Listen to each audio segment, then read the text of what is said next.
a martial arts movie podcast. I threw that shit before I walked in the room. Featuring drunken Thai boxer, Will. Too bad you will die. The also drunken wrestler, Mark. I said I don't want trouble. And drunken karate master, Zero. You've lost your balls. And now, I know Kung Fu. You know, baby. Fists of Fail. Once upon a time in my life, I remember what it was like to not be sick. And that's my intro to this episode. Oh man, you got to turn down the energy, Will. It's a little too much. Man, it's overwhelming me. I mean, I should be more excited. We're finally talking about the second Once Upon a Time in China movie, which last time we discussed one of these films. I think I highly praised this film and thought of it as like this gold standard because after watching this last movie, I think the consensus was, oh, it's good, but it's clearly not as good as the second movie. The second movie blows us out of the water. And then after I remember listening to the episode, and I was like, I wonder what Will's going to think about it this time, or when we talk about it at least. Well, we watched this together back in the days before I had a cold in the dead of August.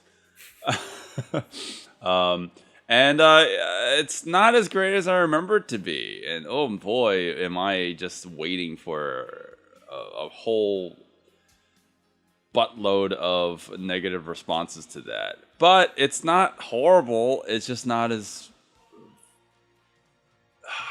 fantastic as I remember it to be. Right? You know what's funny? So, as usual, we watched this film together, and what ended up happening is anytime there's lulls in the story where it's more character stuff, it's more dialogue, you and I tend to talk. We tend to joke, or we tend to just kind of recap each other on what's going on, at least so far in the film. And I think maybe we need to stop watching the more serious films together because it like kind of throws, it throws off the feeling I get from a film. And I remember when I was watching this with you, I wasn't digging it too much. I think because maybe we weren't so focused because we were talking over the movie. Okay, that's fair. So when I rewatched it today, I enjoyed it a lot more, actually. I can definitely say I like this one a lot more than the first. Okay. It's from a story standpoint, right? Story, yes. Even there's one really, really good fight moment I like in this movie, and I think it might be better than everything in the first one, even though it's so short, but we can get into that later. So this is Once Upon a Time in China 2 with Jet Li reprising the role.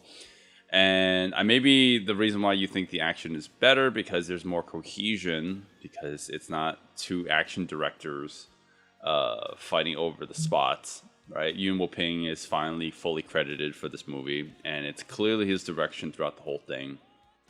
And that's what it feels like throughout the whole movie. It has a consistent style. So yeah, the movie as a whole feels like, one vision as opposed to where the first movie, because as we mentioned, it felt like two movies like shoved into one. There's competing styles and competing visions. This one feels more unified as a whole film. Absolutely. But there are some repeating story elements from this that are brought from the first movie into this one.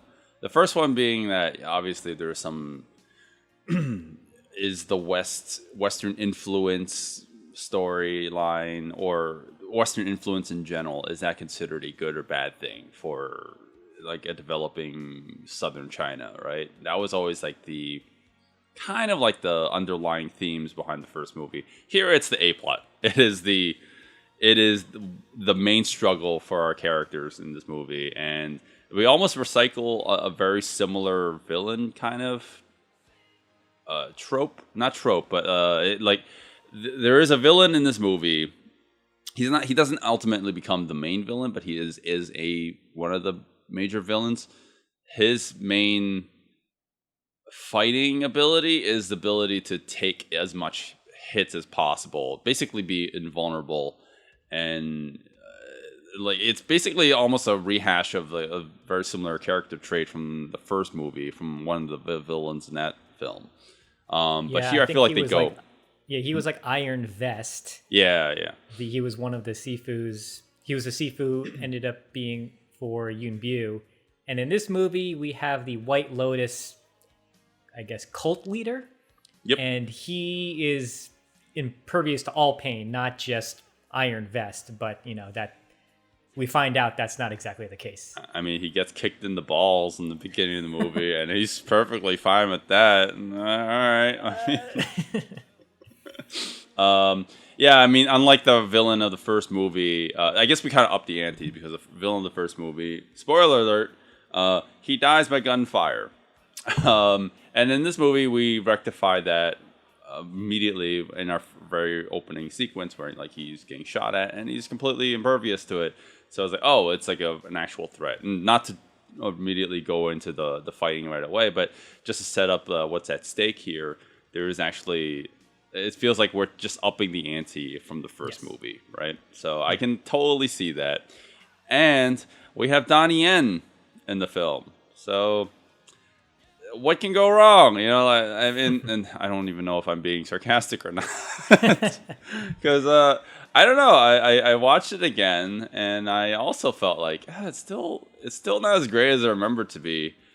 I think I still prefer this over this first movie. But it's naturally not as much of a toss-up as I thought it would be. I thought it would be much more like, oh, this is clearly the second one's better. But I found this one kind of slow at times. You mean slow in terms of like the overall story? Yeah. I mean, the story's more interesting, for sure. And doesn't feel like two movies mushed together as one. I mean, it definitely is not, thankfully. Yeah. But there's actually, the action kind of takes a little bit of backseat, especially towards the middle of the movie. Right. Yeah, right. We're kind of starved for action a few times, but I was more interested in the characters. I'm not sure if you have to... maybe I should take it back. I think you kind of need to see the first movie to appreciate the characters in this one a little more, because you have all that backstory with them. Yeah. Because when you go into the film, there's a feeling of familiarity that you don't need to reacquaint, because you get it. Jet Li, he's the he's the Sifu. Afeng is his disciple, and then you have that kind of will they won't they relationship with Ant 13. Yep. It's still presented in this movie, but I think watching the first one before this will help to contextualize those characters. Well, Zero, on that note, you did watch this movie, and you prior to this month, you never watched the first movie. So what was your thoughts on this film without the context of the first? I mean, that's hard to say because I saw the first. Right. Well, I mean, like now that you've seen both movies, do you think that having watched the first movie definitely was like a criteria in order to appreciate the second one? Maybe. It's a little hard to tell now because I mentioned in the first movie's episode that I owned the DVD of the second one, oddly enough, without ever watching the first movie. And I remember liking the second movie. I remember not really understanding some of the politics going on. Yeah. Some of the translations were confusing to me. Like I mentioned, the whole thing with Ant 13, I didn't understand why there was a love interest with this ant, but that's a cultural thing, and that's just a translation of the hierarchy. Right. And yes, I like that movie, and I like the action, and now going back to it with a more critical eye, I can say I still like it, but I have some opinions. Okay, I'm sure all of them are positive, right? Because that's what we do here. Oh, of course. Yeah. On that note, the movie can get a little complicated because of how much historical significance some of these things have. Obviously, some of them are conflated, right? Some of this isn't actually accurate to what actually happened because we have to twist some facts around. But again, as a American-born Chinese, I don't know how much of this is actually true. But also as an American-born Chinese, I'm watching this and I'm like, wow, am I really that ignorant of Chinese history? Because some of this stuff is going way over my head. It's like it was on the second viewing of it where I felt like I understood it a little bit more. But some of it was a little bit more heady than the first movie. The first movie I felt was a little bit more straightforward. Whereas in this movie, it's a lot more political, a lot more things happening.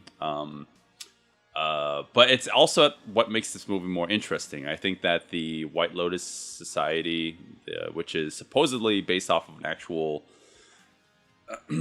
clan that actually appeared during that time in Chinese history, they actually feel very imposing in this film, and make whatever comparisons you want to history today with the xenophobia and the nationalism and fear of like outside influences.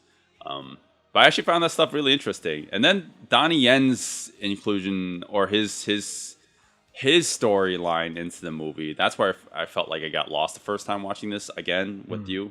And watching it again, I'm like, okay, I think I understand it a little bit more. So can you clarify the story for me then? Because damn it, I was gonna do that to you. I was gonna make you tell the story. God damn it. Okay. Sure. I'll start out a little bit. So we have our trio of characters. We have Jet Li reprising his role as Wong Fei Hung. We have Afun, now cast Siu Muk, I think. Yep. And then An13 with Rosamund Kwan. They are traveling to the capital, I believe, and it is it's kind of like a fish out of water story at first. They're not used to going there. They're not used to all these new little things happening there. Yep. And then this is like where I get kind of confused as to why they went there.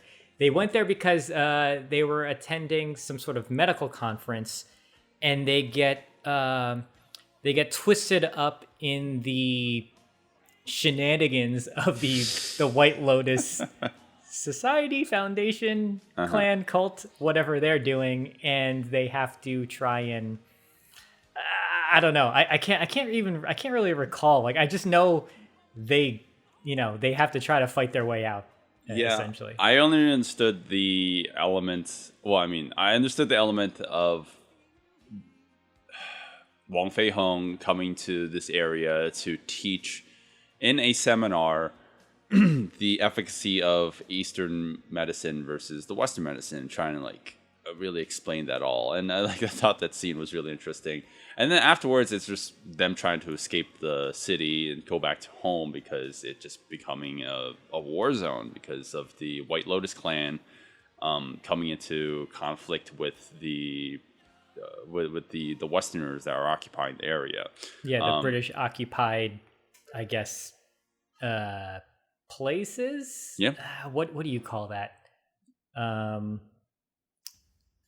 Keep going. I can't. Yeah, it's fine. It's fine. But I mean, I feel like that embassy was that the British embassy? Yeah, I guess it would be an embassy. Yeah. But yeah. So there's that plot, and then there's the Donnie Yen storyline, which is, oh man, I feel like I have to read this Wikipedia. Yeah, this is where I got a little confused, like what his involvement was. I feel like right. All I know is that he had something to do with the Qing dynasty. That's my understanding of it, which is like supposedly the last. Well, not supposedly. It is the last dynasty, dynastic empire, I guess, in China. And he is obviously a guard for them, or like one of the higher ups for them. And I don't really fully understand it. I think he also wants to get rid of the Westerners too, but I don't actually know how his relationship works with the White Lotus clan. And this is the second time watching it. I'm like, I feel like I'm missing something. I know that he has evil deeds that he wants to do in order to accomplish what he wants and make the Qing dynasty last. But I felt like him sometimes just letting the White Lotus clan let go. And it's like, I feel like he's teaming up with them, but not really. And again, this is just me with very, very basic missing understanding of Chinese history. But when you watch the movie, it kind of just falls into place. Like you don't question it as much. It almost seems like because he's a government official and they want the Qing dynasty to last, he's turning a blind eye to what the White Lotus are doing. Yeah. In that they are trying to drive out the Westerners or anything Western related. So, you know, a lot of people are complaining about the White Lotus, and he's just like, "Oh yeah, we'll do something about it," and then you know, he goes and buggers off. Right. Well, I mean, the story is fine. Like it is a little bit more complicated. There's a lot of moving pieces throughout the whole film. But besides, like my not understanding of the history behind some elements. I feel like when you watch a film, you don't really question as much. You just really want to see, like, where does the story take you next? And that's I do think that's a strong point in this movie that the first movie doesn't really get to as much. Although I do remember when we were watching it together, I did say that I preferred the first movie story more because it was actually simpler.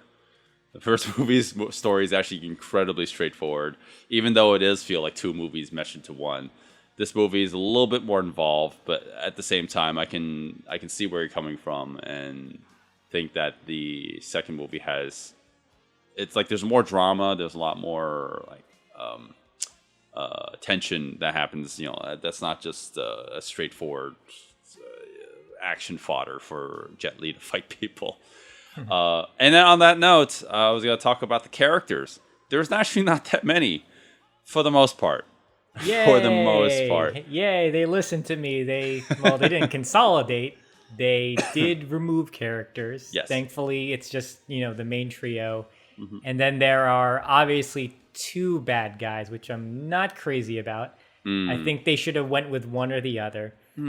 Because when he fights the White Lotus during that whole scene, I thought like, oh, this is where the movie really should end. Like that's where if you go back, it's almost exactly at the hour 30 mark where that happens.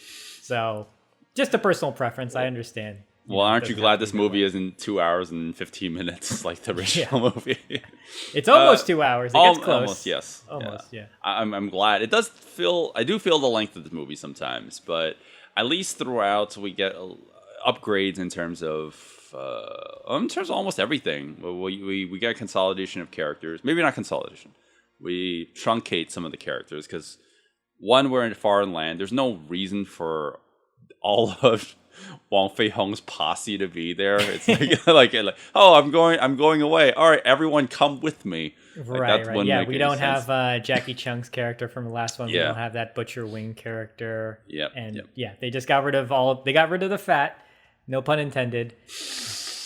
I see you had that just waiting in there. Yes. Yeah. They did kind of mess up though because there are two characters with watches. Okay. Yeah, there's like the doctor who translates him for him during the medical conference, and then there's another character who's meeting that doctor, and they're like, "Hey, we both have watches. Isn't this funny?" Well, are we referring to the character played by David Chiang? David Chiang is the one who gets... yes. Yeah, I mean, he's a Shaw Brothers veteran. I was actually very happy to see him in this movie. I'm sure by this time he was already getting on with his age, so I was very upset that he doesn't do any martial arts in this movie. He just wields his gun and just looks at Jet Li with awe throughout the whole film. But yeah, his character, and then Sun Wen, who is played by... doesn't say here. Lin Zhang. Okay, yeah. Oh yeah, Zhang Tiannan. Yeah. Those two characters, I guess, are based off of real folks. So I guess that's why they didn't consolidate the two. Again, same problem well, it kind of sucks because, you know, you have two characters with watches, and then they have the same haircut, you know, shaved in the front, ponytail. Well, one's back, significantly older, right? So I mean, I'm looking at overall, you know, imagery. So I mean, true. Jet Li with a shaved hair, you know, shaved head, like I can spot him. But then when you have two other characters who have that kind of same look, it gets confusing for me. Yeah, no, I completely understand that. But, you know, they're trying to also respect the characters as well, who are based off of real folks. So if they can try to include them just for the sake of that's fine. concluding. Just they'll give one do of them a that. hat. Yeah. Wear a freaking hat, man. Come on. Sure. I mean, I didn't have so much of trouble with that. I just thought, like, okay. I mean, I can understand if there's someone who understands the history a little bit better than I would, or both of us do. They'd want to see everyone's represented in these movies. But at the same time, like, I mean, like, doesn't it feel like fan service? Just remove characters. You don't need all of them. Yep, I agree. Yeah. So what was I saying about the characters are truncated, and I feel like the characterization of Jet Li's Wong Fei Hung has been improved significantly from the first movie. In the first movie, he was basically invulnerable hero, fights everybody, which he still is in this movie. But at least he has a little bit more drama. He has and a little bit more internal conflict, not only with the main adversary or main villains of the movie, but he has this conflict with Rosamund Kwan, on 13. Yeah, on 13. Yep. Yeah, on 13, and like that's actually much better done than the first movie. That was actually probably my favorite stuff in this movie. Oh yeah, I love how quaint and innocent the love story is, surprisingly enough. Like, you remember in the first movie when Yoon Bio's character is spying on An 13, and that could have easily been a very pervy, like almost like a Porky scene where like he's like looking through the peephole, but it's just him like looking at her silhouette. But it's meant to be implied that he's a pervert, but not really. But it's portrayed in like the very, very, very simple and innocent kind of aspect. And I like how their blossoming love here is also similar, where they don't like go overboard with anything. It's just very quaint in how they handle it. Yeah. Well, the first movie, they didn't really go anywhere with it. They kind of address it, or hint at it rather. Here they actually they kept go into tiptoeing it. around it. Yeah. Yeah, and like towards the end, she just basically says, don't stop calling me auntie. It's creepy, man. like I'm a woman. Which I actually do kind of like. I mean, she says it in a lot less blunt way, but I do appreciate that movie. Like, it takes forward measures to actually establish their relationship, which I believe in the later films they actually do. Like they flesh out more. Yeah, but it's been a while since I watched those movies. But we're gonna watch them next week, so yeah, stay tuned.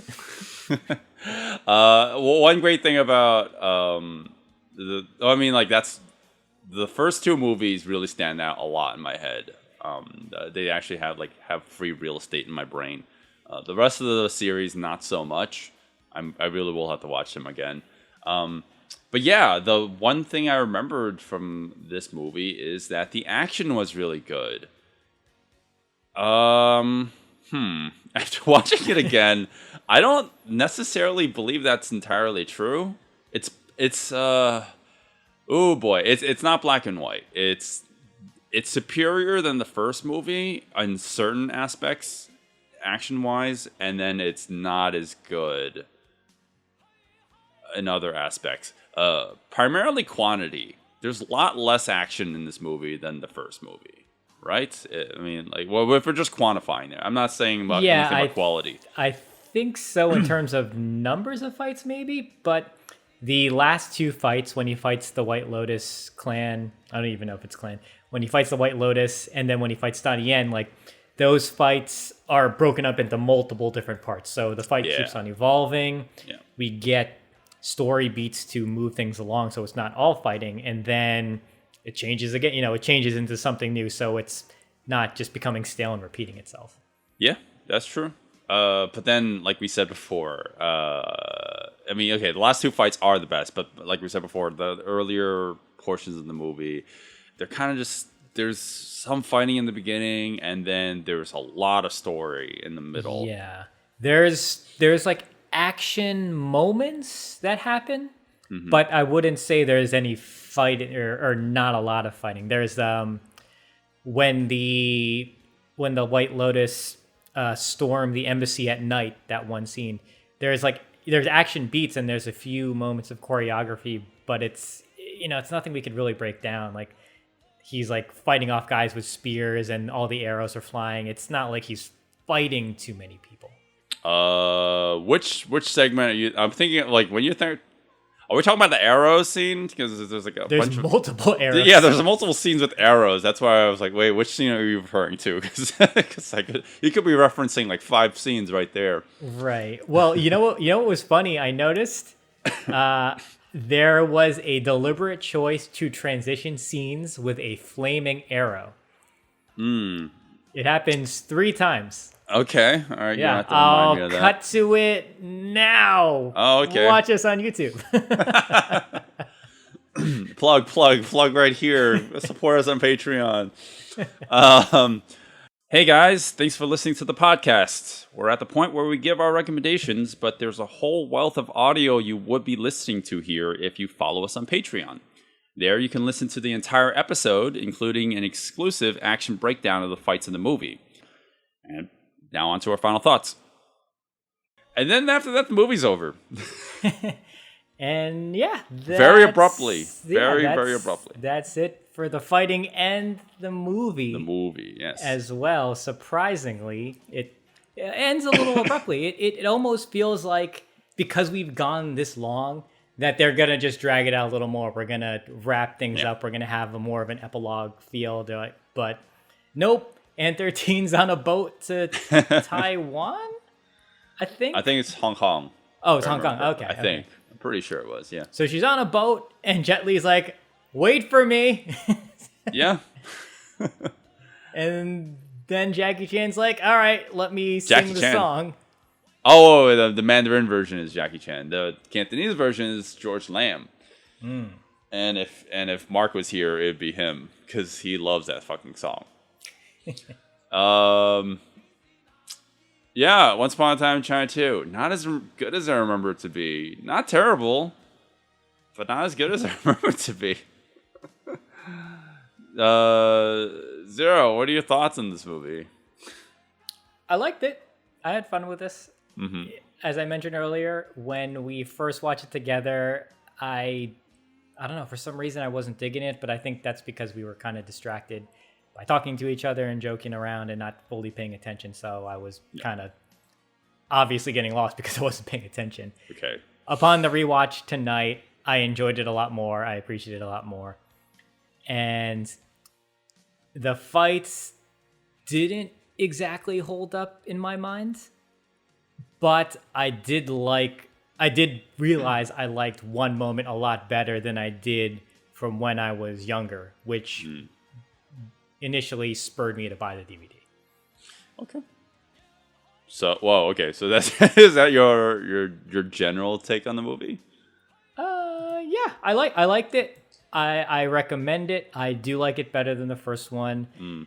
It's a little tricky with the fights because I don't know. Like I think the first one gives you a lot more, and then that latter fight is pretty big and bombastic, and it doesn't go as crazy with the physics as the table fight here, which I kind of like, but I don't like it in this movie. Okay, that's a very fair thing to say. Okay. So yeah, I think you can watch the movie, and you can, just watch the movie. The fights are good too, so just watch the whole thing. Right. I think you need. Okay, so my recommendation would be along those lines, and be that you need to watch the movie, the fights with the movie, because the fights themselves, they're pretty good. I don't even remember what I said for the last episode for Once Upon a Time in China 1, but I think the fights, it's probably exactly the same thing. Probably. I don't know, because I think maybe after watching this, like, I feel like maybe the first movie you could watch just the fight scenes without the movie, but like I don't know. No, you said don't do that. I don't know. Well, I mean, so it becomes like a compare and contrast now. Like after watching this, it's like, okay, that movie feels a lot more like you can watch a fight scene. This one, you have to watch the movie with the fight scenes. It feels like very contextual. I don't know. Maybe in my opinion, the first movie is still you need to watch the fight scenes with the movie. Here, you definitely do watch fight scenes with the movie. If you're gonna watch them out of context, maybe the fight between Donnie and Jet, the sparring match in the middle of the film. Maybe I would probably recommend the fight in the temple with the White Lotus clan because it's so fucking absurd. I kind of like it on that aspect, and you're right, it doesn't fit with the movie because for the most part the fighting is pretty grounded for the most part. Yeah. And everything about that fight kind of goes out the window. It's just cheesy. Yeah. The story's a lot more involved in this one than the first movie. I think it's a little bit more complicated, but a little bit more interesting. So take it for what it is. Overall, I like the characters a lot more in this movie. I think they're better done, and you can actually see it's Jet Li doing his Jet Li thing. So I think this movie is better, not by a lot. I don't think it's better by like it's like a clear winner. I think that this movie is just better by a hair. So I say go check it out. Go watch the movie from beginning to end.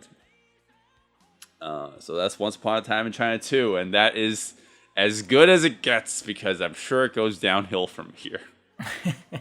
I don't remember any movie after this. Well, we're going to find out because we're going to watch the third movie next week, so stay tuned. Boy. All right. And then there's a bunch of Vincent Zhao movies. Ugh, Are we doing no, those? I don't even know. no, We'll we are find not. out. We'll find out.